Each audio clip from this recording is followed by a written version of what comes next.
Hi guys! Gusto mo bang mahalin ka ng taong mahal mo? Una, palagahan mo yung sarili mo. Lagi ka magpaganda, mag-ayos sa self mo, huwag mong pabayaan. Alam mo yun? Pangalawa, pahalagahan mo din yung taong mahal mo. Tulad ng pagpapahalaga sa sarili mo. Pero dapat, mas mahal mo yung self mo. Tapos, palagi ka magbigay ng positive energy. Hindi yung palaging negative. Kasi toxic yun eh. Toxic yun sa relationship. Kailangan laging positive. Tapos, pangatlo, magbigay ka ng privacy. May distance, may space. Magbigay ng respect. Ganun kasi ang relationship.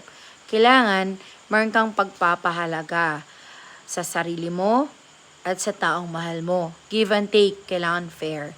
Tapos, kailangan magbigay din ng talaga ng respect. Alam mo yun, hindi mo masyadong makulit. Kasi, alam mo yun, kasi toxic yun eh. Toxic yun sa relationship. Thank you for watching. God bless everyone. Magmahalan po tayo.